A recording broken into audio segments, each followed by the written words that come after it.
Shalom, Jemaat GKI dimanapun saudara berada, kita kembali berjumpa dalam Sapaan Gembala GKI. Bersama saya, Pendeta Timothy Setiawan dari GKI Beringin akan berbagi perenungan firman Tuhan bersama dengan saudara sekalian. Hidup kita ini dipenuhi dengan kompetisi. Setelah sebulan yang lalu ada kompetisi sepak bola dunia, sekarang kita menonton kompetisi bernyanyi. Entah apa yang akan dikompetisikan lagi di waktu-waktu berikutnya, kita nggak tahu. Yang pasti kompetisi akan selalu ada di sekitar kita. Namun, bagaimana kita sebagai orang Kristen memandang sebuah kompetisi? Mendukung atau menolak atau apa ya? Karena berbagai pendapat ada beredar mengenai hal ini, mari kita merenungkannya bersama dalam firman Tuhan yang terdapat di Lukas 22 ayat 24 sampai 27. Saya akan bacakan untuk kita semua. Terjadilah juga pertengkaran di antara murid-murid Yesus. Siapakah yang dapat dianggap terbesar di antara mereka? Yesus berkata kepada mereka, raja-raja bangsa-bangsa memerintah rakyat mereka, dan orang-orang yang menjalankan kuasa atas mereka disebut pelindung-pelindung. Tetapi kamu tidaklah demikian, melainkan yang terbesar di antara kamu hendaklah menjadi sebagai yang paling muda dan pemimpin sebagai pelayan. Sebab siapakah yang lebih besar, yang duduk makan atau yang melayani? Bukankah dia yang duduk makan? Tetapi aku ada di tengah-tengah kamu sebagai pelayan. Saudara-saudara, kebanyakan orang Kristen jarang atau enggan berbicara soal kompetisi. Kenapa? Karena katanya kalau berkompetisi ada kesan tidak mau kalah. Sedangkan kalau di kekristenan diajarkan untuk berkorban bagi orang lain. Ada juga yang beranggapan kalau berkompetisi berarti kita sedang mencari sebuah pembuktian atau pengakuan. Padahal kalau di kekristenan kita diajarkan untuk selalu menjadi yang terkecil agar menjadi yang terbesar. Seperti yang baru kita baca. Dan ada beberapa alasan lain yang membuat orang enggan untuk berkompetisi. Apakah alasan itu memang benar-benar alasan untuk yang berprinsip, atau memang cari-cari alasan karena tidak mau berjuang? Ibarat mata uang yang memiliki dua sisi, atau bunga mawar yang memiliki keindahan walaupun juga ada durinya, demikian pula sebuah kompetisi. Bisa dilihat dari sudut pandang negatif, tetapi juga bisa dilihat dari sudut pandang positif. Nah, tapi sebelum kita memandang ke arah yang positif, kita harus menyadari bahwa kompetisi itu adalah sebuah keniscayaan, sebuah realita yang tidak bisa ditolak, ada dan muncul di dalam hidup ini. Dan begitulah hidup berjalan. Sejak awal penciptaan, Tuhan memberikan akal budi kepada kita manusia. Dan itulah yang membedakan manusia dengan ciptaan lainnya. Hewan memiliki insting untuk bertahan hidup, tetapi manusia memiliki akal budi dengan menciptakan penemuan-penemuan baru. Sebagai contoh, pohon yang tumbang tidak dibiarkan begitu saja, tetapi menjadi kayu untuk kegunaan lain, seperti bahan bakar dan juga bahan bangunan. Lalu kayu itu juga bisa dijadikan kursi, meja, pintu, tempat makan, sendok, dan lain sebagainya. Dengan akal budi, selalu ada hal baru yang tercipta. Tanpa menghilangkan faktor adaptasi manusia terhadap lingkungan, akal budi mendorong manusia untuk menciptakan sesuatu yang baru setiap hari. Oleh sebab itulah kompetisi tidak dapat terhindarkan. Orang akan selalu mencari yang terbaru dan terbaik setiap harinya. Karena kompetisi adalah sebuah keniscayaan, maka mau tidak mau kita harus memandang hal tersebut secara positif. Melalui kompetisi, orang akan terpacu untuk menemukan banyak hal yang baik. Melalui kompetisi, orang akan menghasilkan standar-standar baru yang tentunya lebih dari yang sebelumnya. Dan akhirnya melalui kompetisi kehidupan manusia menjadi berkembang.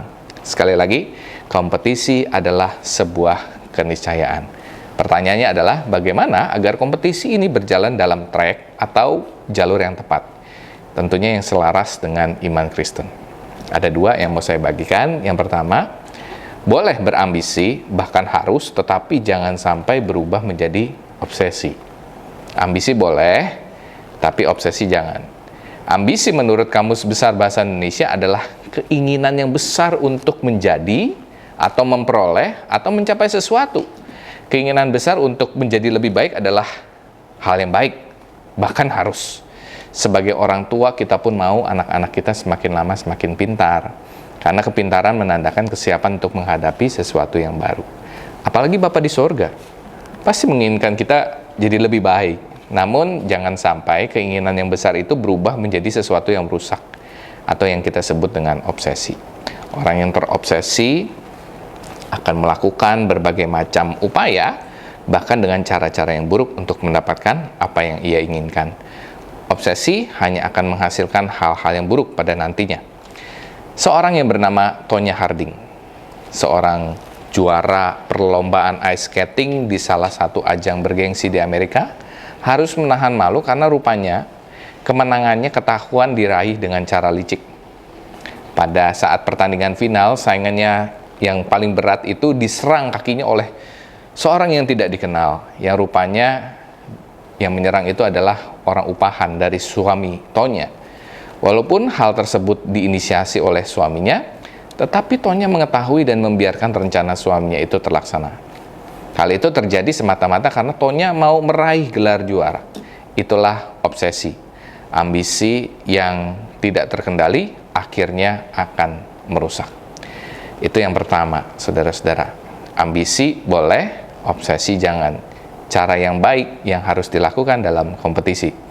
Lalu yang kedua, berkompetisilah di tempat yang tepat.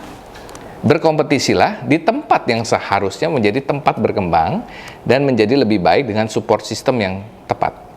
Jangan menjadikan rumah sebagai tempat berkompetisi, memperebutkan perhatian dan kasih sayang orang tua, pasangan, atau mungkin anak, dan yang lainnya. Dan jangan juga berkompetisi di gereja, apalagi memperebutkan pujian dari sesama pelayan. Ini adalah tempat yang salah untuk berkompetisi. Jangan seperti para murid yang berkompetisi terhadap sesama murid Yesus. Demikianlah juga di tengah kehidupan bergereja saat ini. Jangan sampai hal itu terjadi. Karena bukanlah hal yang tepat kalau kita berkompetisi dengan gereja lain. Karena apa? Karena gereja lain juga sama-sama pengikut Kristus. Tetapi berkompetisilah terhadap si jahat yang terus-menerus menjauhkan anak-anak Tuhan dari peribadahan dan persekutuan. Sekali lagi, saudara-saudara, kompetisi adalah sebuah keniscayaan. Kita tidak bisa menolaknya hadir dalam hidup kita. Oleh sebab itu, jadikanlah kompetisi suatu sarana untuk menuntun kita kepada peningkatan kualitas diri, terutama terhadap kualitas kita dalam relasi bersama dengan Tuhan. Mari kita berdoa. Bapa dalam surga, terima kasih untuk firman Tuhan yang mengingatkan kami bahwa kompetisi adalah sebuah keniscayaan. Tidak peduli kami orang dewasa atau anak muda, entah kami berada di dalam posisi yang tinggi atau posisi yang rendah, baik status ekonomi kami tinggi atau rendah, bahkan juga ketika kami terkenal maupun kami juga tidak dikenal. Siapapun kami, kompetisi akan selalu ada. Oleh sebab itu, ajarlah kami dengan bijaksana supaya kami memiliki hikmat di dalam menanggapi kompetisi yang terjadi di sekitar kami, agar kami tetap mendorong diri kami semaksimal mungkin untuk meraih apa yang kami mau dan yang kami inginkan dan yang kami cita-citakan, tetapi sekaligus juga dengan cara yang tepat. Dan kami tahu tempat di mana kami harus berkompetisi dan juga di mana kami tidak harus berkompetisi. Ajar kami Tuhan supaya kami boleh mengerti dan semakin bijaksana di dalam menjalani kehidupan. Terima kasih Tuhan, dalam nama Tuhan Yesus kami berdoa. Amin.